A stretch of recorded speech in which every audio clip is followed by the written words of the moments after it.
இளைஞர்களின் வாய்ப்புகளையும் திறனையும் உயர்த்தி வரும் ஸ்டாலின் தொடரட்டும், தமிழ்நாடு வெல்லட்டும். இந்த வட்டம் மதுரை மேற்கு அன்பு அன்னை ரகுபாலாஜனுக்கு தான் அதிக வாய்ப்பு இருக்கு. அதனால் இந்த வட்டம் வாய்ப்பு நிச்சயமாக செல்லூர் ராஜு கிடையாது. நிச்சயமாக டிஎம்கே ரகு பாலாஜி தான் வருவார். இருந்தாலும் ஒரு முன்னாள் அமைச்சர் தொகுதி 3 முறை ஜெயிச்ச தொகுதி மாறுமா என்ன? கண்டிப்பா மாறும். அது இருக்கிறாரு, ஒண்ணுமே பண்ணல. வேணும்னா ஊர்ல விசாரிச்சுக்கோங்க. சரி, சிறப்பா பேசுறாரு. சிறப்பா எதுவுமே செய்யலையா அவரு? சிறப்பா எதுவுமே செய்யல. இந்த இப்ப நான் நிக்கிறேன், இந்த ரோடு முதற்கொண்டு திமுக ஆட்சியில தான் ரோடு கொண்டு வந்தோம். ஒரு தார் ரோடும் இல்லாம இருந்துச்சு. அந்த ரோடெல்லாம் எங்க திமுக ஆட்சியில தான் வந்தது. காட்டுநாய்க்கிற சமுதாயம் எங்களுக்கு சர்டிஃபிகேட் வாங்கி கொடுத்ததே திமுக ஆட்சியில தான். கட்சிக்காக நான் சொல்லல, ஊருக்கு உண்மைக்கு தான், ஊர்ல நடந்த உண்மை தான் நான் சொல்றேன். செல்லூர் ராஜு எதுவுமே செய்யலை ஊரை பொறுத்தல விட. அப்படியா? இப்ப தொடர்ந்து ஜெயிச்சிருக்காருன்னா ரேஷன் கடையில் போய் அரிசி வாங்குவாங்க. ரொம்ப சண்டை போட்டு மல்லு கட்டுவாங்க. எங்க சமுதாயத்துக்கு ஒதுக்கி வச்சுக்கிட்டு அரிசியோட சரியா போட மாட்டாங்க. அந்த மக்களுக்கான பிரதிநிதித்துவம் எங்கேயுமே அவர் கொடுக்கணும்ன்றதை விரும்பல. அப்படி இருந்தாலுமே அந்த ரேஷன் கடை வேணும்னு நாங்க முடிஞ்ச அளவுக்கு முயற்சி பண்ணி நாங்க திமுக ஆட்சியில் தான் ரேஷன் கடை கொண்டு வந்தோம். முன்னாடி ஏடிஎம்கே கோட்டையா இருந்துச்சு. அப்படியா? ஆமா. சரி, இப்போ அது கொஞ்சம் கொஞ்சமா அன்னை மூர்த்தி அன்னை கொஞ்சம் கொஞ்சமாக பார்த்து எல்லாம் பண்ணி இப்போ இந்த ஒரு 25-30 நாளாக அதை இருந்த திமுக கோட்டை மாதிரி இப்போ மாற்றியாச்சு. குறுகிய காலம் தான் மேற்கு தொகுதி முகம் தெரிஞ்சிருக்கு. ஆனால் அனைத்து கோயில்களுக்கும் தகர செட்டு அமைத்து மக்களுக்கு என்னென்ன தேவைகளோ அனைத்தையும் செஞ்சுருக்காரு. மக்கள் நீதி மையமே 16,000 ஓட்டு என்னமோ வாங்குச்சு. தேமுதிக 4,000 ஓட்டு வாங்கியிருக்கு. அப்போ இது பூரா சேரும்போது அப்போ இதில் என்ன டவுட் இருக்குன்றீங்க? ரகுபாலாஜி எந்த வழியில் ஒரு 2,500 ஓட்டு 3,000 ஓட்டு இங்கே வாங்குவோம். நாங்கள் உறுதியாக 100% நம்புங்க. இப்போ எழுதி வச்சுக்கோங்க. நீங்கள் காரணம் என்ன கேட்டீங்கன்னா, ஸ்டாலினுடைய திட்டங்கள். காலேஜ் பிள்ளைங்களுக்கு 1000 ரூபா கொடுக்குறாங்க, மகளிருக்கு 1000 ரூபா கொடுக்குறாங்க, விடியல் பயணம் செய்கிறாங்க, மகளிர் திட்டம், சின்ன குழந்தைங்களுக்கு காலேஜ் சத்துணவு திட்டம் கொடுக்குறாங்க. இது எல்லா மாதிரி எல்லா திட்டங்களும் நிறையா கொண்டு வந்திருக்காரு ஐயா ஸ்டாலின். போன வட்டம் ஓட்டு கேட்டு ஓட்டு கேட்டு வந்தார். எவ்வளவு தன்மையா அவர் மக்களிட ஓட்டு கேட்டாரு. அது மக்கள் அப்படியே மனமாற்ற, மக்கள் அப்படியே மனம் மாறிடுச்சு. எனக்கு சமுதாயம் காட்டுநாய்க்கிற சமுதாயம் ஓட்டெல்லாம் அவருக்கு தான் விழுகும். ஒரே சத்தியம், உண்மைக்கு இது நடக்க போகுது. ஆமா, ஆட்டோமேட்டிக்கா 15 வருஷம் சலிப்பு இல்லை, ஒரு வெறுப்பு. இந்த மக்கள் இந்த தடவை செல்லூர் ராஜுக்கு முடிவு கட்டணும் விரும்பிட்டாங்க.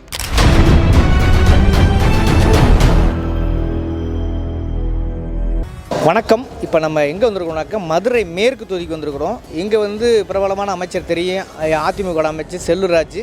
அதற்கு எதிராக திமுகவுடைய வேட்பாளராக ரகுபாலாஜி அவர்கள் நிற்கிறார். உண்மையிலே மக்கள் இங்கே யார் பக்கம் நிற்கிறார்கள், யாருக்கு வெற்றி வாய்ப்பு இருக்குது என்பதை வாங்க மக்களிடமே கேட்போம். இந்த மதுரை மேற்கில் தொகுதி யாருன்னு வர வாய்ப்பு? மதுரை மேற்கில் நம்ம அமைச்சர் மூர்த்தி அவர் சார்பாக நம்ம ரகுபாலாஜி அவர் தான் வருவாங்க.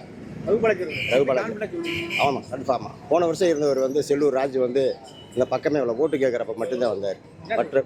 மற்றபடி இந்த தொகுதிக்கு 3 முறை ஜெயிச்சு என்ன செஞ்சிருக்காரு? இந்த ஜெயந்திபுரத்துக்கு என்ன செஞ்சிருக்காரு? ஜெயந்திபுரத்துக்கு எதுவுமே செய்ய கிடையாது. இந்த அமைச்சர் மூர்த்தி அன்னை மேற்கு பொறுப்பேற்றாரு. வீரகாளி அம்மன் கோயில் செட்டு போட்டு கொடுத்துருக்காங்க. அது மாதிரி அவர் எதை ஒன்று சொல்லுங்க பார்ப்போம். ரகுபாலாஜி புதுமுகமாக ஜெயிக்கிறதுக்கு வாய்ப்பு இருக்கு. ரகுபாலாஜி புதுமுகமாக இருக்காரு. அன்னை மூர்த்தி சார்பில் இவருக்கு அவர் வாய்ப்பு கொடுத்து ஓட்டு போட்டு ஜெயிக்க வச்சு அவர் நல்லா செய்வார்ன்ற ஒரு நம்பிக்கையில் அவர் நிற்க வச்சுப்பாங்க. ஆமாம். இப்போ நீங்கள் திமுக தமிழ்நாடு முழுக்க யார் வர வாய்ப்பு? நாங்கள் தான் திமுக தான் வருவோம். திமுக தான் எல்லாம் செஞ்சுருக்காங்க. நலத்திட்டம் என்னென்ன செய்யாமல் காலேஜ் பிள்ளைங்களுக்கு 1000 ரூபா கொடுக்குறாங்க, மகளிருக்கு 1000 ரூபா கொடுக்குறாங்க, விடியல் பயணம் செய்கிறாங்க, மகளிர் திட்டம், சின்ன குழந்தைங்களுக்கு காலேஜ் சத்துணவு திட்டம் கொடுக்குறாங்க. இது எல்லா மாதிரி எல்லா திட்டங்களும் நிறையா கொண்டு வந்திருக்காரு ஐயா ஸ்டாலின் தலைவர். அதனால அவங்க செஞ்சதை ஏதாவது ஒன்று சொல்லுங்கள். இந்த மாதிரி ஜெயந்திபுரத்துக்கு அதை செஞ்சுருக்கோம், இன்னது பண்ணியிருக்கிறோம், இல்லவா செஞ்சுருக்கோம், அவங்கள ஒன்றா சொல்லுங்கள். நாங்கள் அது மாதிரி செய்வோம். இவர் வந்ததுமே இந்த மேற்கு தொகுதி எடுத்ததுமே பார்த்தீங்கன்னா எல்லாமே நல்லா செய்கிறாரு. அப்பப்போ இந்த ரோடு, தார் சாலை எல்லாமே போடுறாங்க. குடிநீர் குழாய்கள் எங்கெங்கே பேர்ந்துருக்கு வச்சிருக்கு அப்படின்னா எங்கள் வட்ட செயலாளர் பாலாஜி மூலமா எல்லாமே பார்த்து செஞ்சுக்கிட்டு தான் இருக்காங்க. பார்த்துக்கிட்டு தான் வாய்ப்பு இருக்குது. ஐயா, மதுரை மேற்கு யாருக்கு? மதுரை மேற்கு 2 தடவை ஜெயிச்ச செல்லூர் ராஜு இந்த பக்கமே எட்டி பார்க்க மாட்டார். சொல்றாரு. ஆனால் சொல்றதே எந்த ஒரு திட்டமும் பறவையை பொறுத்தவரை அவர் நிறைவேற்ற இல்லை. இப்போ நிச்சயமாக எல்லாரும் மாறுதல் எதிர்பார்க்குறாங்க. பொதுமக்கள் பூராமே என்கிட்டே சொல்லுவாங்க, நான் ஒரு ரிட்டையர் கவர்மெண்ட் சர்வெண்ட் தான். ஆமாம். அதனால் எல்லாருமே நீங்கள் சொல்லுங்கன்னு இருந்தாங்க. சரி, நல்லபடியாக மாற்றி போட்டுருவோம் அப்படின்னு இப்போ எல்லாம் தீர்மானம் பண்ணியிருக்கேன். செல்லூர் ராஜு எதுவுமே செய்யலை ஊரை பொறுத்தளவில். அப்படியா? அதான் ஆனா இப்போ மூணு தொடர்ந்து ஜெயிச்சிருக்காருல்ல. ஜெயிச்சிருக்காருன்னா அந்த நேரம் எப்படியோ பண்ணிட்டாங்க. அந்த நேரம் தலைவர் நம்ம மனோகரன் மர்மேன்யா சரி. அவர் தலையீடு எதுவுமே இல்லாமல் இருந்ததுனால அவர் ஆதிக்கத்தில் வந்துட்டார். இப்போ வந்து அவர் நிற்கிறாரு. அவருக்கு பின்னாலே அந்த ஊரே நிற்கும். மனோகரன் ஊருக்கு ஆமாம், ஊரே நிற்கும். அதனால் அவர் என்ன சொல்கிறாரோ அதுதான் நடக்கும். அதுவும் லோக்கல் அரசியல் இப்படி ஸ்ட்ராங் ஆயிருக்கு. ஆமாம், லோக்கலில் அதிகமான ஆதரவு அவர்கிட்ட தான். அவர் என்ன சொன்னாலும் நாட்டாமல் சொன்னால் சரித்தான் அப்படிம்பாங்க. எங்களை மாதிரியெல்லாம் மர்மையும் சொன்னால் சரித்தானே அப்படின்னு சொல்லுவோம். அதனால் இந்த வட்டம் வாய்ப்பு நிச்சயமாக செல்லூர் ராஜு கிடையாது. நிச்சயமாக டிஎம்கே ரகு பாலாஜி தான் வருவார். வாய்ப்பு நிச்சயம் ஒரு உறுதியாக இருக்குது. எங்களுடைய ஆதரவு ஊராமே அவருக்கு தான். அவருக்கு தான். ஆமாம், பரவாயில்ல, எல்லாமே அப்படி சொல்ல முடியுமா? பெரும்போதி ஆதரவு இருக்கு அவருக்கு. செல்லூர் ராஜ் மேலே ஒரு வெறுப்பு. ஆமாம், ஆட்டோமேட்டிக்காக 15 வருஷங்கள் சலிப்பா? சலிப்பு இல்லை, ஒரு வெறுப்பு. ஆமாம், வெறுப்பாயிருச்சு. என்ன வந்தார், வருவார், போவார் அப்படிங்கிற மாதிரி ஒரு இது வந்துருச்சு. அதனால் நிச்சயமாக இந்த வட்டம் டிஎம்கே தான் வரும். உறுதியாக சொல்கிறேன். எங்களுடைய ஆதரவு அவருக்கு தான். சரி. ஆனால் மதுரை மேற்கு குறிப்பாக பறவையை ஒரு மாதிரி சொல்கிறாங்க. கருத்து கணிப்புலாம் முன்ன பின்ன வருது. குறிப்பாக உங்களோட ஓப்பனை சொல்லிருக்கேன், நீங்கள் மக்கள் தானே. செல்லூர் ராஜு சில இடங்களில் முந்துற மாதிரி இதெல்லாம் தகவல் வருது. உண்மையிலேயே பறவை எப்படி இருக்கு? பறவை வந்து முதலையோட இப்போ நல்லா சிறப்பாக இருக்குது. திமுகவில் வந்து ரகுபாலாஜன் அறிவிச்சதுக்கப்புறம் அண்ணன் மனோரன் இறங்கி வேலை பார்க்குறாங்களா, இந்த வட்டம் வெற்றி வாய்ப்பு நல்லா இருக்குது. ஊருக்குள்ள நல்ல வேலைப்பாடு பார்த்துட்ருக்கு. மேற்கு தொகுதி இந்த வட்டம் எடுக்கிறது உறுதியாக வேலை பார்த்துருக்காங்க. நல்லா இருக்குது. ஜெயிச்சிருக்காங்க. அவங்க வேலைப்பாட்டில் வந்து இதை நம்ம திரும்ப நல்ல முறையில் எடுக்கணும் அப்படின்றவோட இருக்காங்க. அதனால் வேலை பார்க்குறாங்க, பார்த்து எடுக்கணுன்றதுல இருக்காங்க. வெற்றி வாய்ப்பு இருக்காமல் பேசிக்கிறாங்க. நாங்களும் வேலையெல்லாம் தெரிஞ்சுக்கிட்டோம். ஓகே, நீங்கள் இல்லை, தம்பி சொன்ன கருத்து கரெக்டான கருத்து தான். ரகு பாலாஜியை போட்டதுக்கு அப்புறம் மூர்த்தி சார் இறங்கி முழு மூச்சு அந்த தொகுதியை எடுத்தே ஆகணும்னா பொறுப்பாளர்கள் போட்டு, இப்போ இங்கே பறவையில் வந்து மனோகரன் பிஏபிஎல் வக்கீல் அவரை போட்டு முழு மூச்சாக வேலை பார்த்துக்கிருக்காங்க. அதனால் கன்ஃபார்மாக அதனால் திமுக எடுக்கிறது 100% உறுதியாயிருச்சு. அதில் மாற்றம் கிடையாது. பறவையும் அது விதிவிலக்கு இல்லையா? பறவை தான் மெயின். பறவையில் வந்து அதைத்தான் முன்னாடி திமுக கோட்டையாக இருந்துச்சு. அதை வந்து ஒரு சில ஏடிஎம்கே காரங்க வந்து பணத்தை செலவழித்து அதை ஏடிஎம்கே கோட்டையாக மாற்றினாங்க. இப்போ இந்த ஒரு 25-30 நாளாக அதை இருந்த திமுக கோட்டை மாதிரி இப்போ மாற்றியாச்சு. அதில் எந்த மாற்றமும் கிடையாது. மதுரை மேற்கு தொகுதிக்கு மேற்கு தொகுதி யாருக்கு உண்மையில திமுக உறுதியாக எடுக்கிறது உறுதியாயிருச்சு. அதில் மாற்றமே கிடையாது, கன்ஃபார்மாக கிடையாது. அவரு அனுசரிப்பு எப்படி இருக்கு? இப்ப போன வட்டம் ஓட்டு கேட்டு வந்தாரு. எவ்வளவு தன்மையா அவரு மக்களிடம் ஓட்டு கேட்டாரு. அது மக்கள் அப்படியே மக்கள் அப்படியே மனம் மாறிடுச்சு. அவருடைய தன்மையை பார்த்து மக்கள் மாற்றம் ஆயிடுச்சு. இது காரணம் லோக்கல் அரசியல் மட்டும்தானா? நீங்க சொல்ற லோக்கல் அரசியல் மாற்றம் சொன்னீங்க, லோக்கல் அரசியல் ஒரு மாற்றம் சொன்னீங்கல்ல, அது மட்டும்தானா? திமுகவுடைய சாதனையில் ஒரு காரணம்? திமுக சாதனையில சொல்றாருல்ல அவரு. நீங்க நேரடியா உங்களை மக்களை ஒரு போன வட்டம் வந்திருந்தப்ப அவர் மக்கள்கிட்ட இறங்கி பேசினதுலயே பாதி மக்கள் பறவையில வந்து மனமாற்றம் ஆயிடுச்சு. அதுல மாற்றமே கிடையாது. அது உறுதியா வாய்ப்பு இருக்கு. ரகு பாலாஜி வர்றதுக்கு உறுதியா வாய்ப்பு இருக்கு. 100க்கு 100 வாய்ப்பு இருக்கு. அது போக நம்ம கூட்டணி வந்திருக்கு, விஜயகாந்த் கூட்டணி வந்திருக்கு, மக்கள் நீதி மைய கட்சி வந்திருக்கு, விசிகா இருக்கு. இந்த இதெல்லாம் போன வட்டம் நம்மகிட்ட இல்லை. வெறும் 8000 ஓட்டில் தானே போன வட்டம் சின்னம்மா தோத்துருக்கு. அப்படின்னும் போது போன வட்டம் மக்கள் நீதி மையமே 16000 ஓட்டை என்னமோ வாங்குச்சு.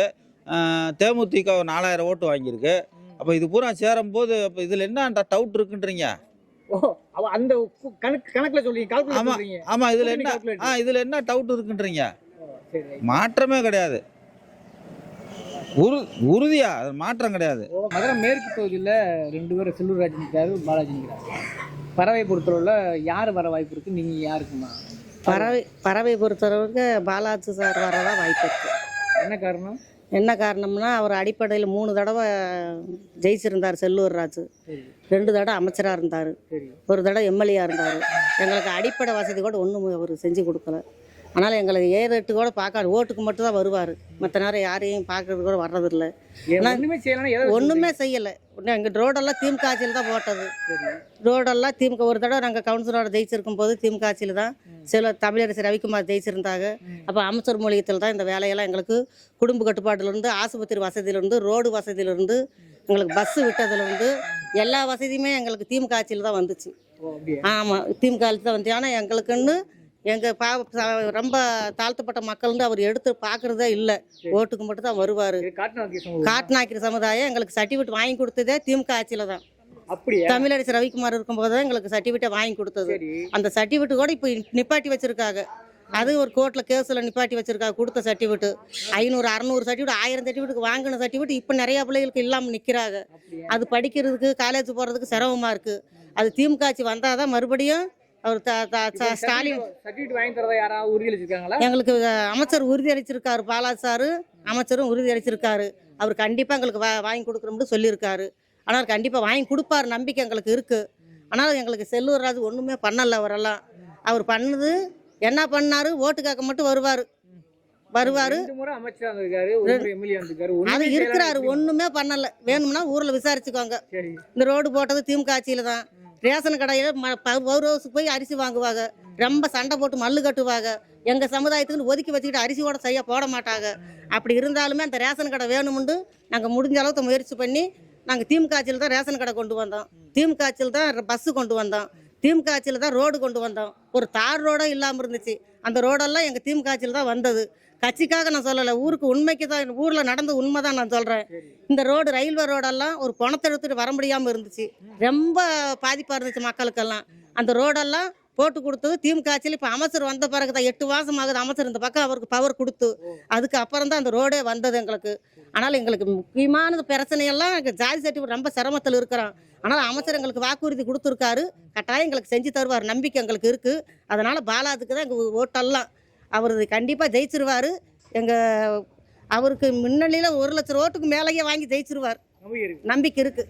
சரி, எனக்கு சமுதாயம் காட்டுநாய்க்கிற சமுதாயம் ஓட்டெல்லாம் அவருக்கு தான் விழுகும். ஒரே சத்தியம், இந்த உண்மைக்கு இது நடக்க போகுது. மதுரை மேற்கு இப்போ இந்த தொகுதி வருது, யார் வர வாய்ப்பு? இதில் என்ன மாற்றமே இல்லை, பாலாஜி அண்ணன் தான். பாலாஜி அண்ணன் தான் இந்த தடவை எம்எல்ஏ வந்து அதிகமான வாக்கு வித்தியாசத்தில் ஜெயிப்பார். 3 முறை ஜெயிச்சு வருங்க செல்லூர் ராஜு. தமிழ்நாடு போனால் தெரிஞ்ச ஒரு முகம் இல்லை, எப்படி முயற்சிக்கணும்? இல்லை, 3 முறை ஜெயிச்சிருந்து மக்களுக்கு வந்து இவர் வந்து அணுகுமுறை வந்து அந்த அளவுக்கு வந்து சிரிப்பாக பேசுகிறாரே தவிர மக்களுக்கான தேவைகளை வந்து பூர்த்தி பண்ணலை. இப்போ வரையும் என்ன பிரச்சனை ஒரு பகுதியில் இருக்குது, அந்த பிரச்சனைக்கான மேம்பாட்டு நம்ம என்ன பண்ணலாம் அப்படின்றத மக்களை போய் சந்திக்கவும் இல்லை. 3 தடவை எம்எல்ஏ, 2 தடவை அமைச்சராக இருந்திருக்காரு, 1 தடவை எம்எல்ஏவாக இருந்திருக்காரு. எம்எல்ஏவாக இருந்து இந்த பகுதி சார்ந்த எந்த பிரச்சனையுமே அவர் தீர்த்து வைக்கல. எலெக்ஷனுக்கு வருவார், பணத்தை கொடுப்பாரு, எலெக்ஷன் ஜெயிச்சுட்டு போயிடுவார். இந்த தடவை மேற்கு தொகுதி மக்கள் வந்து அந்த மாதிரி ஒரு தப்பை செய்ய விரும்பலை. அதாவது உறுதியாக அந்த சிறப்பாக பேசுகிறாரு, சிறப்பாக எதுவுமே செய்யலை. அவர் சிறப்பாக எதுவுமே செய்யலை. இப்போ நான் நிற்கிறேன், இந்த ரோடு முதற்கொண்டு இப்போ எங்கள் பகுதி சார்ந்த பிரச்சனைனா இந்த ரோடு வந்து இந்த ஊர் உருவாகி, சத்தியமூர்த்தி நகர் உருவாகி 80 வருஷம் ஆச்சு. இந்த ரோடு முதற்கொண்டு இப்போ பாலாஜினை வந்து அமைச்சர் மூர்த்திகிட்ட ரெக்கமெண்ட் பண்ணி தான் எங்களுக்கு வந்து எங்கள் பகுதி சார்ந்த மக்கள்கிட்ட கேட்டு உங்களுக்கு என்ன குறைகள்னு கேட்டு ஒரு 6 மாதத்துக்கு முன்னாடி தான் இந்த ரோடு நாங்கள் போட்டோம். இந்த ரோடுன்றது வந்து சென்ட்ரல் கவர்மெண்ட்டிட்ட பர்மிஷன் வாங்கி எல்லாமே பண்ணாங்க. அதுபோக எங்கள் பகுதியில் வந்து காட்டுநாய்க்கர் சமுதாயம்ன்றது வந்து ஒரு 1500 ஓட்டு எஸ்டியில் இருக்காங்க. அவங்களுக்கு வந்து எந்த ஒரு இதுவுமே அவங்க வந்து செல்லூர் ராஜோ சரி ஜாதி சர்டிஃபிகேட்டில் ஜாதி சான்றிதழ் வந்து முதல் தமிழரசு பீரியட்லாம் வாங்கினாங்க ஜாதி சான்றிதழ். அவங்க தமிழரசு ஜாதி திராவிட நலத்துறை அமைச்சராக வந்து இந்த தொகுதியில் வந்து சமயநூல் சட்டமன்ற தொகுதியாக முதல் இருந்துச்சு. அப்போ அவங்களே வாங்கினாங்க. இப்போ செல்லூர் ராஜ் வந்ததுக்கப்புறம் அதை வந்து மேம்பாட்டு அவங்களுக்கான குரலை வந்து எங்கேயுமே கொடுக்கல. சட்டமன்றத்தில் எதுக்குமே அவருக்கு அந்த அந்த அவங்க அந்த மக்களுக்கான பிரதிநிதித்துவம் வந்து எங்கேயுமே அவர் வந்து கொடுக்கணுன்றதை விரும்பலை. அதனால இந்த தடவை மக்கள் பூரா எழுச்சியாக இருக்காங்க. பாலாஜினை உறுதியாக ஜெயிப்பார், அதில் எந்த ஒரு மாற்றமும் இல்லை. பாலாஜினை ஜெயிக்கிறது அதிகமான வாக்கு வித்தியாசத்தில் ஜெயிப்பார். இந்த மக்கள் வந்து இந்த தடவை செல்லூர் ராஜுக்கு முடிவு கட்டணும் விரும்பிட்டாங்க. பறவை வந்து மதுரை மேற்கில் வருது. மதுரை மேற்கு உண்மையிலேயே யாருக்கு? மதுரை மேற்கு இது வரைக்கும் ராஜு கையில் இருந்தது. என்னைக்கு நாமினேஷன் தாக்கல் பண்ணவர் பாலாஜி, அன்னைக்கே அவர் வெற்றி உறுதியாயிடுச்சு. என்ன சொல்றீங்க? ஆமாம், நாமினேஷன் தாக்கல் பண்ணோடனே அன்னைக்கு உறுதியாயிடுச்சுன்னு கேட்டால், அதாவது அவர் அவ்வளோ நல்லது செஞ்சுருக்காரு அமைச்சர் மூர்த்தி. அந்த பொறுப்பு அவர்கிட்ட கொடுத்தாரு ஸ்டாலின். அவர் அதை ரிஸ்க் எடுத்து தேர்தல் வர்றதுக்கு முன்னாடியே என்னென்ன குறைகள் இருக்குது, அந்த ஊர்களில் சங்கங்கள் இருக்கும் பார்த்தீங்களா. இப்போ மகா கனவித நகர் குடியிருப்போர் சங்கம், அந்த சங்கத்தில் நாங்கள்லாம் பொருளாளர் இருக்கோம். கோயிலுக்கு போய் கேட்டோம். அவர் சொந்த பணத்துலேருந்து 3 லட்ச ரூபாய் கொடுத்தாரு. இந்த விநாயகருக்குள்ள நடந்துக்கிட்டு இருக்கு வேலை நடந்துக்கிட்டு இருக்கு. இப்படி அரசியல் ரீதியாகவும் சொந்தமாகவும் நிறையா பண்ணுறாரு. இந்த ரோடு போட்டுட்டாரு. இதெல்லாம் நாங்கள் கோரிக்கையாக வச்சோம். இருந்தாலும் ஒரு முன்னாள் அமைச்சர் தொகுதி 3 முறை ஜெயிச்ச தொகுதி மாறுமா என்ன? கண்டிப்பாக மாறும். காரணம் என்ன கேட்டிங்கன்னா, ஸ்டாலினுடைய திட்டங்கள், முதலமைச்சருடைய திட்டங்கள் வந்து மக்கள்கிட்ட நல்லா ரீச் ஆயிருக்கு. 5 ஆண்டுல என்ன திட்டங்கள் ரொம்ப இப்போ மகளிருக்கு இலவச பாசம் ரொம்ப அவசியமாக போச்சு. பெண்களுக்கு 1000 ரூபா உதவித்தொகை, மருத்துவ காப்பீடு, நான் முதல்வன் திட்டம், இப்படி பல திட்டங்கள் வந்து மக்கள்கிட்ட ரீச் ஆகி பயனடைஞ்சுக்கிட்டு இருக்காங்க. அதனால வந்து கண்டிப்பாக மாறும். இவர் வந்தால் இன்னும் செய்வார். இடையில ஓட்டு சிதையும் ஒரு அது இருக்கு. ஏன்னா டிவிகே விஜய் வந்திருக்காரு. அது இருக்கு. அது வந்து கண்டிப்பாக வந்து டிவிகே விஜய் திமுக ஓட்டை பாதிக்காது. விஜய் திமுக பாதிக்க மாட்டாரா? விஜயினால திமுக பாதிப்பு இருக்குல்ல. அப்போ யார்? இப்போ எங்கள் ஊரில் வந்து அதிமுக பக்கா அதிமுக காரவர். அவர் அன்னைக்கு போய் பார்த்துக்கிட்டு இருக்கேன். இதுக்கு வேலை செஞ்சுருக்காரு சின்னம்மா. ஆமாம், ஏடிஎம்கே ஓட்டுகளை பூராமே சின்னம்மா பிரிக்குது, சசிகலா பிரிக்கிறாங்க. நான் என்ன மாப்பிள்ள நீங்கள் பக்கா ஏடிஎம்கே, நீங்கள் என்ன மாப்பிள்ள ஒன்றும் சரியில்லை மாப்பிள்ள, இவங்க சின்னம்மா கவுத்தி விட்டாங்க நம்பி அப்படின்னு சொல்லி அப்படி நிறைய மாற்றங்கள் வந்து இவங்ககிட்ட இருந்து தான் பிரியுது. இது வந்து காங்கிரஸ். ரெண்டாவது உங்களுக்கு காங்கிரஸு, டிஎம்கே தலைமையில், கம்யூனிஸ்ட் 2, விடுதலை சிறுத்தைகள், முஸ்லீம் லீக்கு, கிறிஸ்தவ முன்னணி, அதுக்கடுத்து இவர் நம்ம தேமுதிக, இப்படி ஓட்டு வங்கி உள்ள கட்சிகள் பூராமே இங்கே இருக்குது. அந்த கால்குலேஷனில் சொல்கிறேன் நான். அதனால் ஓட்டு வங்கிகளுடைய அரசியல் பறவை லோக்கலில் வந்து நிச்சயமாக வரும், திமுக வரும். காரணம் என்னன்னு கேட்டிங்கன்னா, இவர் நிறைய செய்கிறார். அமைச்சர் வந்து ரொம்ப மூர்த்தி அமைச்சர் வந்து நிறையா செய்கிறார், இண்டிவிஜுவலாக செய்கிறார். அதனால் அவர் மேலே இருக்கக்கூடிய இவர் வந்து இன்னும் நல்லா செய்வார் அப்படின்னு நம்புகிறாங்க. அதனால் கண்டிப்பாக வெற்றி உறுதி. நான் வந்து முன்னாடி எங்கள் அப்பா அம்மா எல்லாருமே ஏடிஎம்கே தான் இருந்தாங்க. கிட்டத்தட்ட ஒரு 15-25 வருஷமாக ஏடிஎம்கே தான் ஃபுல் அண்ட் ஃபுல். ஆமாம், 25 வருஷமாக இருந்தாங்க. இப்போது கொஞ்சம் அங்கே ஆட்சி சரியில்லை அப்படின்றதுனால ஏடிஎம்கேலேருந்து எல்லாருமே டிஎம்கே மாறிட்டோம். இங்கே மதுரை மேற்கை பொறுத்தளவு முன்னாடி செல்லூர் ராஜு இப்போல்லாம் இருந்தார். ஆமாம், இருந்தாலும் இப்போது அண்ணன் மூர்த்தி அண்ணன் இருக்காங்க, பாலாஜி அண்ணன் வராங்க. அதனால் மதுரை மேற்கு தொகுதி வந்து டிஎம்கே கண்டிப்பாக வெற்றி பெறும். நாங்கள் வந்து எங்களோட அந்த ஏடிஎம்கே ஆட்சி எதுவும் சரியில்லை. இதுபோக இப்போ ஸ்டாலின் அவங்க வந்து நல்லபடியாக எல்லாமே பண்ணி கொடுத்துட்டு இருக்காங்க. நான் முதல் திட்டம் பண்ணுறாங்க, பெண்களுக்கான இலவச பேருந்து பண்ணிகிட்டு இருக்காங்க. அவங்க ஆட்சி பிடிச்சிருக்கு. அதனால நாங்கள் ஏடிஎம்கேலேருந்து டிஎம்கே மாறிட்டோம்.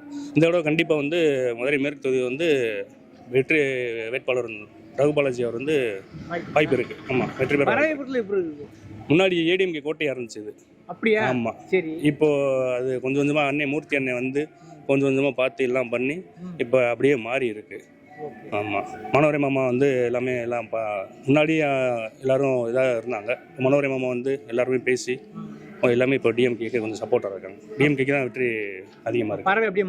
மாற வாய்ப்பு இருக்குது. மாறி வெற்றி வேட்பாளர் ரகுபாலாஜி அண்ணன். அவ்வளோதான், கண்டிப்பாக. ஓகே. இது இந்த ஊர் முதல்ல இன்னொன்று சொல்கிறாங்க, கருத்து கணிப்பில் கொஞ்சம் முன்ன மாதிரி இருக்குது. பறவை அப்படி சொல்கிறீங்களே, நம்ப முடியுமா? ஏன்னா நீங்களே அதிமுக போட்டுன்றீங்க, அப்படியே தலையில மாறிச்சா? இல்லை இப்போது அவங்களோட செயல்பாடு எதுவுமே சரியில்லை. அதனால கண்டிப்பாக வெற்றி வேட்பாளர் அண்ணன் ரகுபாலாஜி தான் எம்எல்ஏ. செல்வராஜன் வந்தது இல்லையா? அதிகம் வருவார், வந்துட்டு ரொம்ப அந்த மாதிரி எதுவும் பெருசாக வந்ததில்லை. வருவார், வந்துட்டு அவரோட போயிடுவார். ஆமாம், எதுவும் பெருசாக எதுவும் பண்ணதில்லை. வெற்றி வேட்பாளர் அண்ணன் ரகுபாலாஜி தான் கண்டிப்பாக வெற்றி பெறுவார். இந்த முறை எப்படி வாய்ப்பு இருக்குது? நல்லா இருக்குப்பா, நல்லா இருக்கு இந்த முறை. எப்படி? இப்போ பொதுவாக மற்ற வேட்பாளர்கள் ஒரு மாதிரி இருந்தாலும் இந்த வார்டு நம்ம கிளை செயலாளர் 30 வருஷமாக இருக்கேன். 30 வருஷம் கிளை செயலாளராக இருக்கேன் நான். என் வார்டை பொறுத்தளவுக்கு இதுவரை 15 தேர்தல் நடந்திருக்கு. எப்பவுமே 150 ஓட்டு கூட தான் வாங்குவேன். போன தடவை சின்னமாளுக்கு 170 ஓட்டு கூட வாங்கினேன். கதிரேசனுக்கு 100-200 ஓட்டு வாங்கினேன், கூட வாங்கினேன். ஆனால் என் வார்டை பொறுத்தளவுக்கு எப்பவுமே ஒரு எக்ஸ்டென்ஸ் ஏரியா, கவர்மெண்ட் ஸ்டாப்பு, நல்லா ஓட்டு விழுங்க. ரெண்டாவது எப்பவுமே பாதிப்பு இருக்காது. இந்த தடவை நாங்கள் உலகமே போனாலும் எங்களுக்கு 200 ஓட்டு கூட வாங்கி கொடுப்பேன் நான். அப்படியா? உறுதி, எந்த மாற்றமும் இல்லை. இப்போ யாருக்கு அது டிஎம்கேவுக்கா ஏடிஎம்கேவுக்கா? இது என்ன கொடுமையாக இருக்குங்க. திமுக காரங்க. நான் திமுகவில் 4 தடவை கவுன்சிலர். நான் சரி சரி சரி 96 2017 கவுன்சிலர். நானுங்க சரி சரி 30 வருஷம் கிளை செயலாளர் இருப்பேன். கட்சிக்காரங்க இப்பயும் பாசிதான் பேசுறீங்க. உண்மையான கலைஞர் அப்படி கிடையாது. உண்மையான கலைஞரும் பறவை தடவை எப்படி ஒரு 2000 ஓட்டு 3000 ஓட்டு ரன்னிங்கில் வாங்க. இதில் எந்த மாதிரி 2 மொத்தம் கம்மியாக வாங்கிருந்துச்சு. இப்போ நான் வாங்கி கொடுத்தா மட்டும் பத்தாது, எல்லா பேரும் வாங்கி கொடுக்கணும். ஆனால் இந்த தடவை மூர்த்தி வந்ததுனால இறங்கி வேலை பார்த்துருக்காரு. ஒரு 10 கோயிலுக்கு வேலை, இந்த மதுரை செகண்ட் பிட்டில் மட்டும் ஒரு 10 கோயிலுக்கு ஒரு 1 கோடி ரூபா அவருக்கு வேலை நடந்திருக்கு. இந்த ரோடெல்லாம் நல்லா போட்டு விட்டாங்க பார்த்தீங்களா? ரோடெல்லாம் அந்த ரோடை பார்த்துக்கு தம்பி, ரோடெல்லாம் போட்டு விட்டுருக்காரு. என்ன வேலை கேட்குறீங்களோ கேளுங்க, நான் செஞ்சு தரேன் இருக்காரு. அதனால கொஞ்சம் நல்லா இருக்குது இந்த தடவை. இந்த தடவை பவராக இருக்குது. குறைஞ்சபட்சம் ஒரு 3000 ஓட்டாச்சு 20000 ஓட்டு பரவ நம்ம மொத்தம். குறைஞ்சது ஒரு 15-16 போல ஆகும். ஆமாம். எப்படியும் குறைஞ்சபட்சம் 2500 ஓட்டு 3000 ஓட்டு நம்ம கூட வாங்குவோம். எந்த குறையும்லாம் வாங்குவோம். திமுக ரகு பாலாஜி எந்த வழியில் ஒரு 2500 ஓட்டு 3000 ஓட்டு இங்கே வாங்குவோம் நாங்கள். உறுதியாக 100% நம்புங்க. இப்போ எழுதி வச்சுக்கோங்க நீங்கள். ஆம்பா, எந்த நான் சொல்கிற உண்மை, பொய் பேச மாட்டேன். எனக்கு நம்ம வார்டை பொறுத்தளவுக்கு எப்பவுமே ரன்னிங்காக இருக்குது. இப்போ எல்லா வார்டுமே எல்லாத்துக்கும் ஒவ்வொரு வார்டுக்கு 2 கோயில் 3 கோயிலுக்கு வேலை பார்த்து கொடுத்துருக்காரு. 5 லட்சம் 10 லட்சம் அப்படின்ட்டு. அதனால அவர் சொந்த செலவுலேயே பண்ணியிருக்காரு. அதை சொந்த செலவில் அவர் கழுவாவே பண்ணியிருக்காரு. அப்படி இருக்கும்போது சூப்பராக இருக்கும். வேலைப்பாடு நல்லா செஞ்சுருக்காரு. ரோடு கிட்டலாம் வேலை நடந்துக்கிருக்குல்ல. இப்போ ஒரு குள்ளனா அந்த 10-15 வருஷம் எதுவும் நடக்கலை. இப்போ நல்லா நடக்குது. உறுதியாக அந்த ரகு பாலாஜி வெற்றியோட உங்களை அடுத்து பாருங்க. என்னைய இந்த வட்டம் மதுரை மேற்கு வந்து அன்பு அன்னை ரகு பாலாஜிக்கு தான் அதிக வாய்ப்பு இருக்கு. இல்லை 15 வருஷமா எம்எல்ஏவாக இருந்து தொகுதிக்கு வந்ததே கிடையாது. 10 ஆண்டு அமைச்சராக இருந்திருக்காரு. எந்த ஒரு இதுவுமே செஞ்சது கிடையாது. ரெண்டாவது இந்த 5 வருஷ காலமாக அவர் வந்து எம்எல்ஏவாக இருந்து ஒரு ஃபண்டில் எதுவுமே அவர் செஞ்சதில்லை. ஒரு ரோடு போடலை, எதுவுமே செய்யலை. நம்ம அண்ணன் வந்து இப்போ குறுகிய காலம்தான் வந்து மேற்கு தொகுதிக்கு முகம் தெரிஞ்சிருக்கு. ஆனால் அனைத்து கோயில்களுக்கும் தகர செட்டு அமைத்து மக்களுக்கு என்னென்ன தேவைகளோ அனைத்தையும் செஞ்சுருக்காரு. ஒரு நலசங்கங்களாக போய் பார்த்து அவங்களுக்கான தேவைகளை செஞ்சு கொடுத்துருக்காரு. மேற்கு தொகுதியில் வந்து எல்லா ஏரியாலையும் ரோடு நல்லா போட்டு கொடுத்துருக்காரு. அதனால் அண்ணனுக்கு வந்து பெரும்பான்மையான வாக்கு வித்தியாசத்தில் மேற்கு தொகுதியில் அமைச்சர் ஜெயிச்சிருக்காரு. அவர் நல்லா தெரிஞ்சாலும் எப்படி அதை மாரி ஜெயிக்க முடியுறீங்க? என்ன செஞ்சுருந்தா தானே ஜெயிப்பாங்க. மக்களுக்கு வந்து அவர் எதுவுமே செய்யவே இல்லைல்ல. 15 ஆண்டு அவர் அமைச்சராகவும் அவருக்கு தேவையானதை தான் பார்த்துருக்காரு. மக்களுக்கு வந்து இன்னும் எதுவுமே செய்யலை. ஓட்டு கேட்டு வந்தார், அப்புறம் ஜெயிச்சக்கப்புறம் வந்திருக்காரு. இப்போ என்ன செஞ்சுருக்காருன்னா திருப்பியும் எம்எல்ஏவாக சீட்டு கொடுத்தனால ஓட்டு கேட்டு வந்திருக்காரு. அப்போ வந்து ஒரு நலச்சங்கங்களை பார்த்து அவங்களுக்கு தேவையான செஞ்சாலும் மக்கள் அவங்களுக்கு தானே ஆதரிப்பாங்க. அதனால் இந்த வட்டம் பெரும்பான்மையான வாக்கு வித்தியாசத்தில் அண்ணன் அன்பு அண்ணன் ரகு பாலாஜி வெற்றி பெறுவார். திமுக என்ன காரணம்? திமுக ஏன் ஆதரிக்க என்ன காரணம்? உங்க பசங்களாம் டிவிக்கே ஆமாம், இது எங்கள் அம்மா வந்து உரிமை தேவைப்பட்டிருக்காங்க. இப்போ வந்து ஒரு கோடை கால ரூபா 5000 ரூபா பெற்றிருக்காங்க. இப்போ வந்து படிப்பு முடிஞ்சோடனே அதுக்கு ஒரு அமௌண்ட் தராரு. மடிக்கணினி கொடுத்துருக்காரு. இந்த மாதிரி ஏகப்பட்ட படித்த இளைஞர்களாக செய்கிறாரு. டிவிக்கேன்றது வந்து இத்தனை வருஷமாக அவங்க எங்கே போனாங்கன்னே தெரியாது. அவர் பல கோடி ரூபா சம்பாரிச்சு வச்சு அதை பாதுகாக்கிறக்காண்டி வந்திருக்காரு. இன்னும் அது மக்களுக்கு தெரியல. அதனால் வந்து கூட்டம் வந்து ஒரு ரசிகராக இருந்தால் கூட தான் செய்வாங்க. அதில் வந்து 5000 பேர் கூடுறான்னா 3000 பேருக்கு வந்து ஓட்டு இருக்காது. 2000 பேர் தான் ஓட்டு இருக்கும். ஆனால் மக்களுக்கு வந்து தெரியல. டிவிக்கேன்றாங்க. அது ஒரு டிவிக்கேன்றது ஒரு கட்சியே இல்லை. யாருக்கு தெரியுங்க? இப்போ எஸ்ஆர் தங்கப்பாண்டின்ற ஒரு வேட்பாளர் அறிவிச்சிருக்காங்க. அவர் செல்லூர்கார். அவர் யாருக்கு தெரியும்? என்ன இதில் ஓட்டு போடுவாங்க? இது வந்து மக்கள் தெரிவாங்க. இப்போ அன்னை வந்து கிட்டத்தட்ட நம்ம ஏரியாவில் வந்து ஒரு 100 நலச்சங்கங்கள் இருக்குது. நலச்சங்களை சந்தித்து அவங்களுக்கு என்னென்ன தேவையில்லை அனைத்தையும் செஞ்சுருக்காரு. இப்போ டிவிகேல வந்து என்ன செஞ்சுருக்காங்க? ஒன்றுமே செய்யலை. அன்றைக்கி ஓட்டு கேட்டு வராங்க, 10 பேர் வராங்க இளைஞர்கள். அந்த இளைஞரில் வந்து ஒரு 100 இளைஞர் இருக்கானா அதில் 50 இளைஞருக்கு தான் ஓட்டு இருக்குது. 50 இளைஞருக்கு ஓட்டே கிடையாது. இல்லை டிவிக்கேனா டிவிக்கேக்கு ஒன்றுமே இல்லை. ஆமாம், டிவிக்கேருக்கு ஒன்றுமே இல்லை. அவ்வளோதான். டிவிக்கேன்ற ஒரு எப்படி சொல்கிறது, அவர் ஒரு ரசிகர். ஒரு படத்தில் நடிக்கிற இப்போ சுந்தர்சியை வந்து மத்திய தொகுதியில் கொடுத்துருக்கீங்க. அவருக்கான கூட்டம் வந்து அவரை பார்க்க தான் கூட்டம். சுந்தர்சி இப்படி இருப்பாரா அப்படின்னு பார்க்குறதுக்கு தான் கூட்டம். ஆனால் சுந்தர்சி வாய்ப்பு இருக்கா? வாய்ப்பு கிடையாது. அந்த மாதிரி தான் இது வந்து ஒரு சர்க்கார் படம் மாதிரி அவர் நினச்சிட்டாரு. ஒரு நாள் முதல்வர் மாதிரி சர்க்கார் படம் மாதிரி நினச்சிட்டாரு அவர். வேற ஒன்றும் இல்லை. ஆனால் இந்த வட்டம் மேற்கு தொகுதியில் அன்பு அண்ணன் ரகு பாலாஜினை பெரும்பாலான வாக்கு வித்தியாசத்தில் வெற்றி பெறுவார்.